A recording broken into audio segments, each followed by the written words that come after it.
அனைவருக்கும் வணக்கம். அரியலூர் மாவட்டம் திருஞான சம்பந்த ஜோதிடர். வார்த்தை அடிப்படையில் ஜாதகப்படம் எழுதப்பட்டது.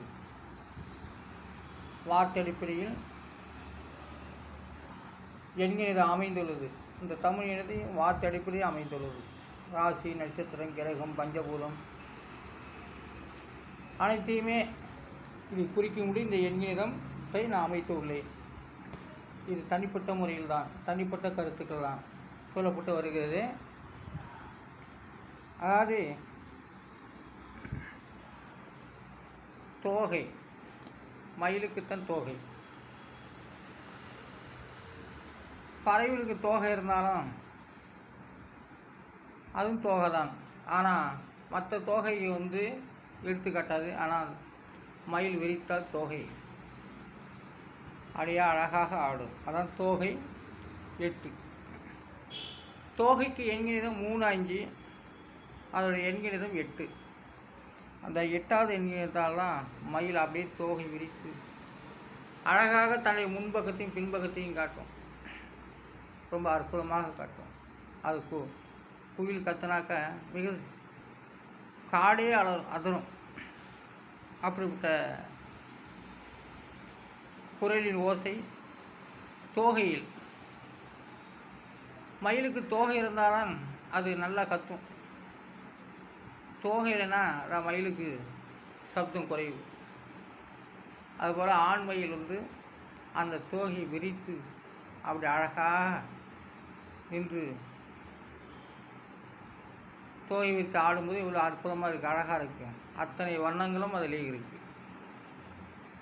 அதான் அதனுடைய எண்கிணிதம் விதியின் 8. மயிலுக்குன்னு குறிப்பிட கிடையாது. தோகை பொதுவாக தோகை. ஆனால் இது மயிலுக்கு நான் குறிப்பிட்டு சொல்கிறேன். ஆனால் இது தோகை. தோகையுடைய எண்கிணிதம் 8. தோகை 8வது விதி எண்ணை சார்ந்து வருகிறது. மனிதன் என்ற ஒரு எழுத்துக்களுக்கும் மனுஷன் அப்படிங்கிற எழுத்துக்கும் இதிலே ஏற்கனவே உள்ள பதிவில் நான் போட்டிருக்கேன். இப்போ மனுஷன்தான் அப்படின்னு சொல்கிறாங்க இல்லையா? மனிதன் யாரும் சொல்வதில்லை. மனிதன் ஏற்றின் பிறகாக சொல்லலாம். மனுஷன் எண்கிணிதம் 4 எழுத்து. 1, 2, 3, 6 இதெல்லாம் கூட்டினாக்கா 12. மனுஷன் 12. அதோடைய விதி என்கிறது 3. அப்போ மனுஷன் 12 கோள்களையும்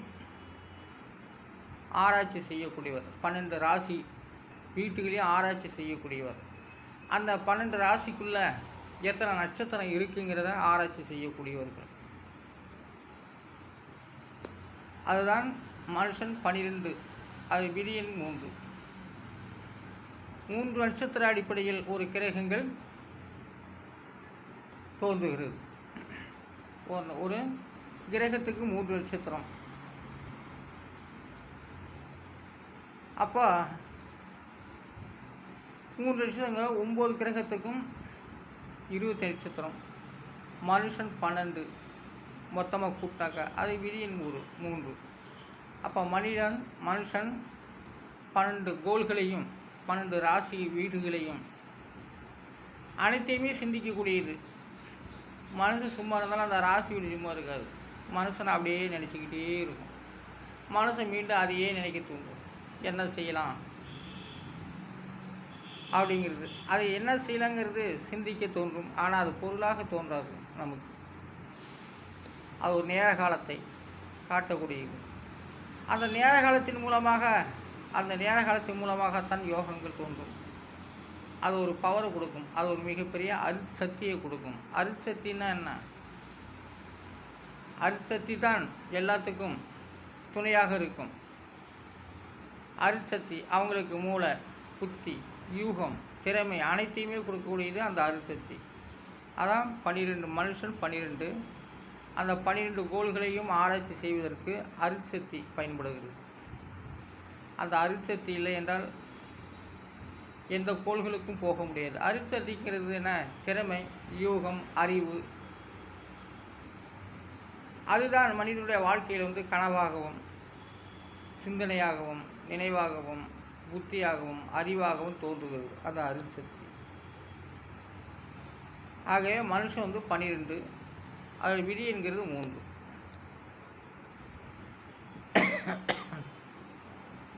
கீழே வந்து நான் மாடி மேலே இருக்குங்க. கீழே வந்து குழிப்பணியாரம் கடை, கருப்பட்டி டீ கடை இருக்குது. அவங்க வந்து இப்போ தற்காலிக்கு வந்து சட்னி, வெங்காய சட்னி இதெல்லாம் தாளிக்கிறாங்க, மந்திரம் போடுறாங்க. அதனால் எனக்கு வந்து இங்கே அதோடைய காரங்கள் வருகிறது. அதனால் கொஞ்சம் இருமலாக தான் இருக்குது. சரி, அடுத்தது ஏதம். ஏதம்னா என்ன? ஏதம்னு சொல்லுவாங்க. சில மதத்தில் ஏதம் நல்லா இருக்கும், சில மதத்தில் ஏதத்தை குற்றமாக நினைக்கலாம். சில மதங்கள் 3-4 மதத்தில் அந்த ஏதத்தை எப்படி வேணாலும் வச்சு இப்போ அவங்க சொல்லலாம். ஆனால் தமிழில் வந்து ஏதம் 3 எழுத்து, 2 7 7 இதெல்லாம் கூட்டாக்க 16. அதோட விதி என்கிறது 7. ஏதம் என்றால் என்ன? ஏதம்னா குற்றம். ஏதம் குற்றம் செய்யக்கூடியது.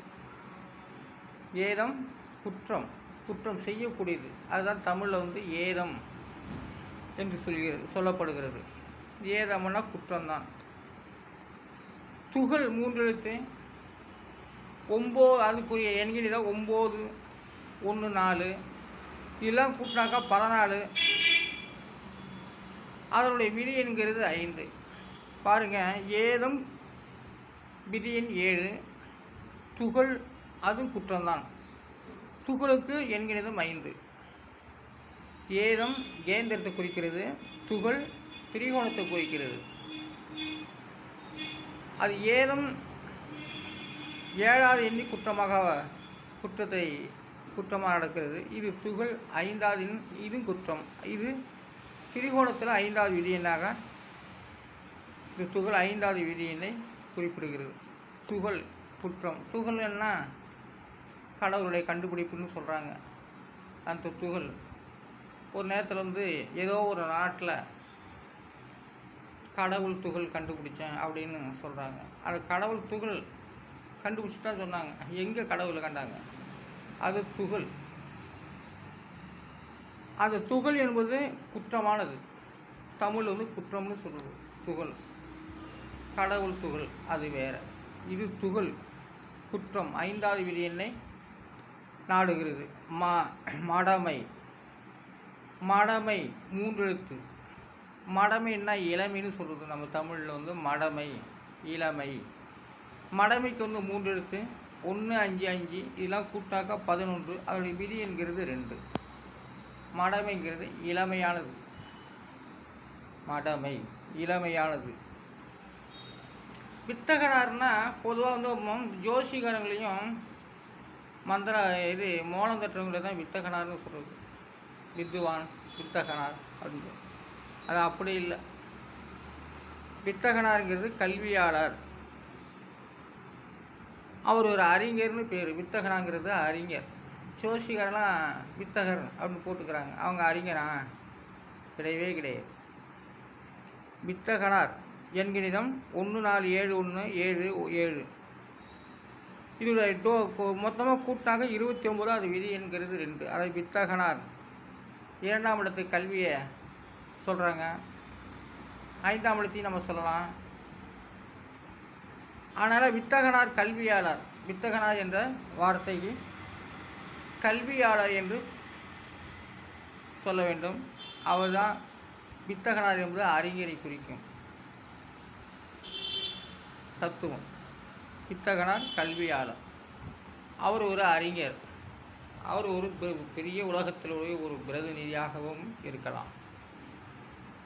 அதனால் சாதாரண மனிதன் வந்து இது சொல்ல முடியாது. வித்தகனார் என்பது கல்வியாளர், அறிஞர். பாவகம். அடுத்தது பாவகம் என்ற ஒரு வார்த்தை. 4 எழுத்து பாவகத்துக்கு 7 5 1 7 இதெல்லாம் கூட்டினாக்கா 20. அதில் விதி என்கிறது 2. பாவகம் என்றால் என்ன? ஜாதகத்தில் வந்து பாவகம்னு ஒன்று வருது. பாவகம்னா நினைவு தான். பாவகம் என்றால் நினைவு. கிரகத்துக்கு தான் நினைவு சொல்லப்படுது. மனிதர்களுக்கு அது, செத்த மனுஷர்களுக்கு அது கிடையாது. அவங்களாம் அதிலிருந்து வருவாங்க. அது கிரகம் பார்த்து நினைக்கிறது செத்தவங்கள்லாம். அதான் பிரேத ஜென்மமாக நினைக்கும் அந்த கிரகங்கள். அதான் பாவகம், அது ஒரு நினைவு.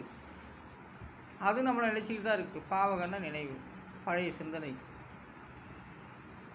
பாவகம் நினைவு, அதனுடைய எண்கணிதம் விதியின் 2. பத்திமை என்று வார்த்தைக்கு பத்திமைக்கு 4 எழுத்து. 9, 4, 8, 5 இதெல்லாம் கூட்டாக 26. அதனுடைய விதி என்கிறது 8. பத்திமைனா அன்புடைமைன்னு பேர். பத்திமை அன்புடைமை. அப்போது பத்திமுடைய விதி என்கிறது 8. 8ஆம் இடம் வந்து அன்புடைமை குறிக்கிறது. 8ஆம் இடமும் அன்புடைமையை குறிக்கிறது.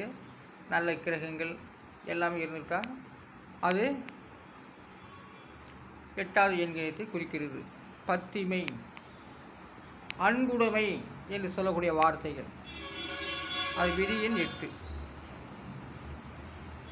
புலன் 3 எழுத்து. புலன் 3 எழுத்து.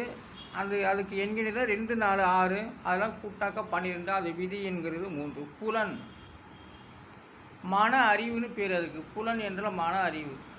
புலன் விசாரணைலாம் பாடம் எடுத்திருக்காங்க. புலன் அப்படின்னா மன அறிவு. மன அறிவைத்தான் குறிக்கிறது புலன். ஆகையால் இதை நான் தனிப்பட்ட கருத்துக்களாக சொல்லி கொண்டு வருகின்றேன். அந்தந்த வார்த்தைகளுக்கும் எண்கணிதம் எடுத்து எண்கணிதம் கொடுக்கப்பட்டு அதனுடைய விதி எண்ணை சொல்லி வருகின்றேன். இந்த எண்கணிதம் வார்த்தை அடிப்படையில் சொல்லி வருகின்றேன். ஆகவே என்னுடைய வீடியோவை ஷார்ட்டையும் அதிக நபர்கள் பார்க்கும்படி வீடியோவும் ஷார்ட்டுக்காரங்களும் வைரலாக்கும்படி கேட்டுக்கொள்கிறேன். ஆனால் என்னுடைய வீடியோவும் ஷார்ட்டையும் அதிக நபர்கள் பார்க்கும்படி வைரலாக்கும்படி கேட்டுக்கொள்கிறேன். நான் அரியலூர் மாவட்டம் திருஞான சமுத ஜோதிடர், தமிழ் எண்கணித வள்ளுவர். நன்றி.